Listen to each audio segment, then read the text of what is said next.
ఫలం పుష్పం తోయం స్వామివారికి నైవేద్య రూపంలో సమర్పించేందుకు భక్తులు మాత్రం పరితపిస్తారు.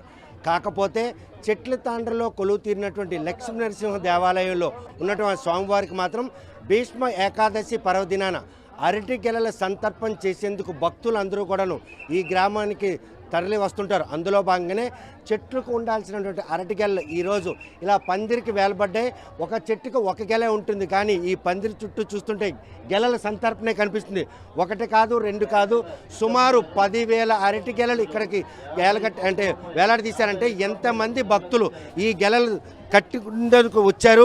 భీష్మ ఏకాదశి పర్వదినాన ఇంతమంది భక్తులు ఆ అరటిగెల సంతర్పణ సోమవారికి అర్పించేందుకు వచ్చిన కోసం చెట్ల తాండ్ర గ్రామస్తులు ఎటువంటి ఏర్పాట్లు చేస్తారో, అసలు ఏ సెంటిమెంట్ ఇంతమంది భక్తుల్ని ఇటువైపుగా రప్పిస్తుంది, ఈ దేవాలయం విశిష్టత ఏంటి, ఈ గ్రామస్తులకి ఆ లక్ష్మీనరసింహ స్వామికి ఉన్నటువంటి అవినాభావ సంబంధం ఏంటి, పిలవకుండా వచ్చే ఈ అతిథుల్ని ఆదరించే రీతిలో చెట్ల తాండ్ర ప్రజలు తీసుకున్నట్టు ఆదరాభిమానాలు ఈ ఏడాదికి పెరుగుతున్న భక్తులు తాకిని మనకు నిదర్శనం చెప్పుకోవచ్చు.